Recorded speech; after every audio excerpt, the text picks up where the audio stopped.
Good afternoon, everyone. It is Mitchell, aka the Walk in Orlando. Welcome back over here to Universal Orlando Resort, and more specifically, welcome here to Islands of Adventure. I decided to take a little stop off over here because I did just finish up a video over at Universal Studios.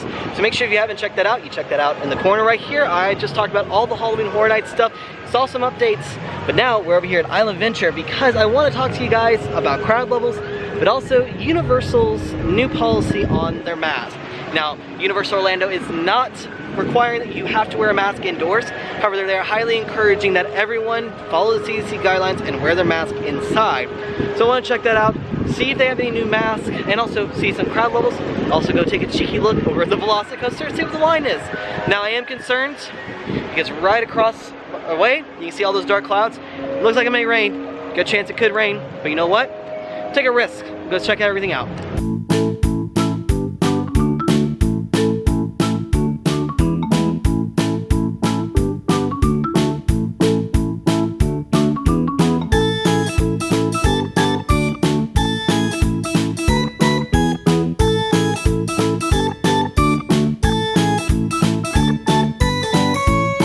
So as we enter into the park right here, we are greeted with this sign right here that says, Safety Advisor. We encourage all guests to follow CDC guidelines and to wear face coverings while indoors and keep a safe distance between your travel party and others.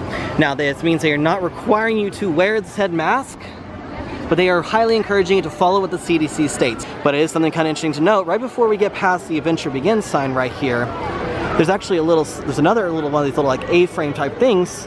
What's cool, they have the Join the Virtual Line experience here for Hagrids Motorbike Adventure. So we're gonna take a quick look at that. So right now I did scan it. It's gonna give me to the Universal Orlando page. It says, welcome to Virtual Line.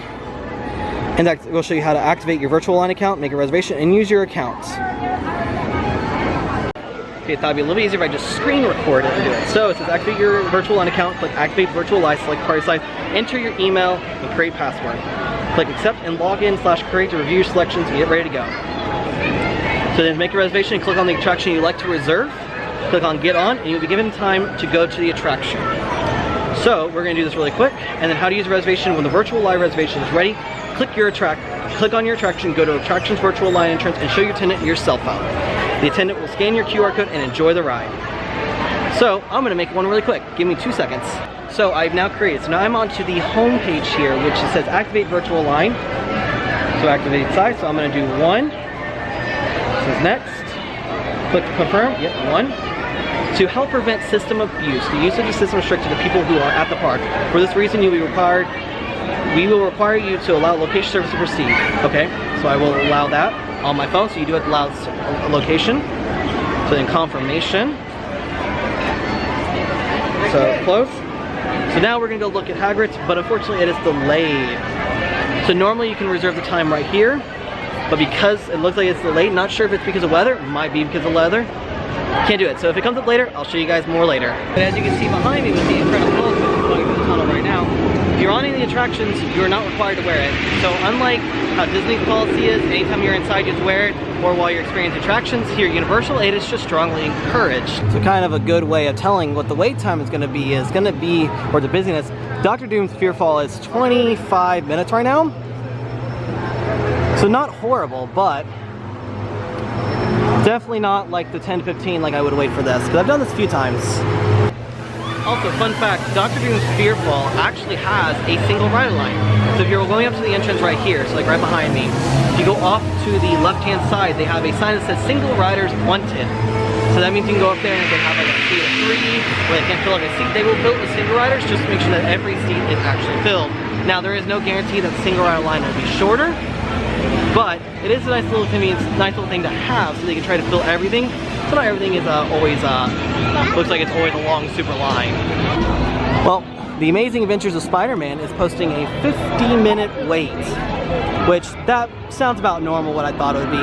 Also, if you're curious, they have these little A-frames all over the place for the virtual line for Hagrids, but Jurassic World's Velocicoaster does not have a virtual line. It kind of tells you the difference probably of the wait times and everything, or just the difference of like popularity. But I do know Velocicoaster is a lot better at getting people through the ride than Hagrids is. I'll tell you, I thoroughly love coming out here to the lagoon area right here because you get a great view of everything. You got the Incredible Hulk coaster going by right there. You can see Seuss Landing. And the best of it, there's the Velocicoaster. There she is. What an amazing attraction. Well, we will head over there. We will check some things out. Looks like the bridge is open. Take a quick walk through there. All right, heading out of Marvel Superhero Island to head into Toon Lagoon. Now, I did say something in the previous video about places you can go to get your button.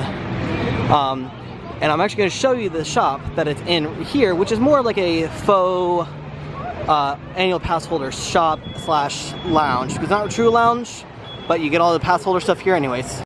So we are going to head into this gift shop right here.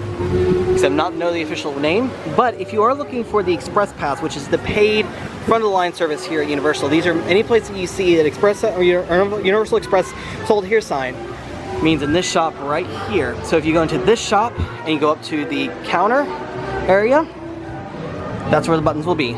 So if you are wondering where that gift shop is located, it is right before you head over to Popeye and Bluto's, Build Rad Barges, and before you head over to keep heading to Jurassic Park. So like I said, that's the place where you want to go if you want to get your annual pass holder button. A couple of annual pass holder things. So they have the Velocicoaster shirt back and a couple of UAP like long sleeves. So that's the best place to go get all that stuff out. So if you are curious, the new ship Olive, which is right here next to Popeye and Bluto's, right there, that area actually is still closed. Now, I'm not sure if there's a reason why it's still closed or anything. They still say a lot of it is due to keeping social distancing. I think a lot of it is just because there's a lot of things you can touch in there, so they're just trying to keep everyone safe from it, and also maybe taking some time to work on it. That would be probably what they are hoping for, hopefully. And here is the best view to watch this attraction go, is right here, because right here, hopefully in a second, we're going to get a train coming down through here, and I can see it coming in. You can see it right there. There it goes.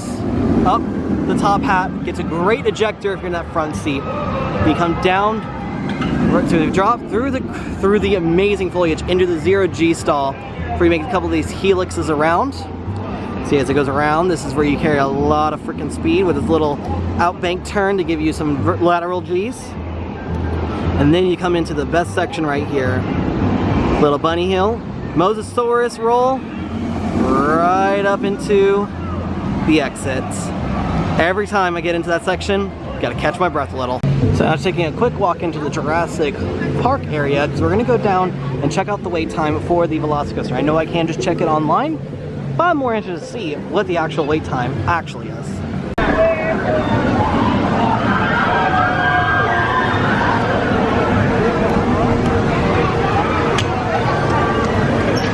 So this is probably one of the coolest views you will get of the Velocicoaster. So right here is where the actual first launch takes off. But you can see this one right here, right where the train runs go now. That's the main launch that takes you up and over the top hat right there. So what this actually area is actually right across the way from the Raptor encounter. So if you're looking for this, you can actually just come and find this gray concrete. It's a great spot to watch it go by. So if you want a quick shortcut to the Velocicoaster, if you're coming through the Jurassic Park section, normally they want you to keep walking down this way past the vacation information, and then around the corner is the main sign. But if you come into Jurassic Park Discovery Center, which actually has finally reopened because they had it closed while they got ready to bring the Velocicoaster in, you can actually head downstairs. And so once you go down the stairs right there, you go out, down these stairs, past the two bones of dinosaurs, and right out there is the entrance to the Velocicoaster. And then right, so as soon as you walk out here to the right, there's the Velocicoaster. Guess what? It is only posting a 55-minute wait. Not bad, actually. Not bad one bit. And honestly, I bet you it's a lot quicker, especially if they're running 4 trains today, which when they run 4 trains, this thing totally moves real fast. And the single rider line is open.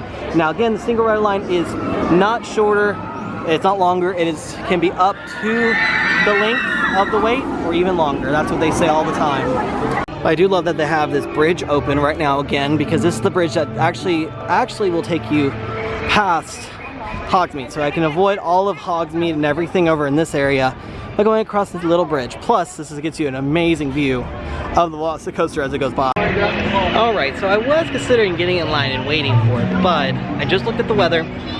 And it looks like there might be a little stormage rolling in about the next 15 to 30 minutes. So I'm probably not gonna make a ride on the Velocicoaster, but a 55-minute wait, not too bad. Something else I did not show you guys was the wait time for, for the Incredible Hulk coaster. So I'm gonna quickly pull that up right now so that I can send you, or tell you guys what it is right now as we are saying. Right now, also I tried to look for some more Hagrids, like return times, but unfortunately they're still not going out right now. Also, here comes the Velocicoaster now as we speak. There it goes. Such a cool experience, because then, here it comes again. That's awesome. Alright, so wait times. Oh, I got a little dizzy. I spun around too fast. Hagrid, or Hulk, is posting only a 45-minute wait. Not too bad. Though on the other side, Harry Potter Escape from Gringotts, 95 minutes. Woof! King Kong, 65. Dudley Do-Right, 75. But Popeye and Bluto's, only 10-minute wait. So interesting to see what the wait times are at right now. So the one thing I really want them to reopen is Poseidon Fury, which is this indoor special effects water show that they have. And I've walked by this for 5+ years. And I finally got to see a very cool documentary on it. And actually it's by a guy named, who runs a YouTube channel called Expedition Theme Parks. So I'll link actually that video down below so you guys could check it out, because to me, I never even thought anything about it. Now because it's closed and I've seen all that, I really want to go on it. I really want to experience it now. So what is really nice with Islands of Adventure actually has a lot of stuff that is outside from food places like the Green Eggs and Ham, which actually is open still. So I would really I highly recommend you guys go check that out over there. A lot of their attractions are outside, and they have a lot more food like places to sit outside as well. So with their mask encouragement or their safety update, it is probably a little bit easier to hang out at Islands of Adventure if you don't want to if you are going to be wearing your mask inside. This is probably a better place to do it if you're trying to make sure you don't get too hot. Now, over at Universal, a lot of other things are all inside, and everything like that, so you will probably spend more time wearing it over there than you would over at Islands of Adventure. Alright, since I've done my lap around, I've shown you guys a lot of things. I've actually done a lot of TikToks, so make sure you guys follow me on TikTok as well. I will showcase a lot more fun, crazy little things. Check that out there.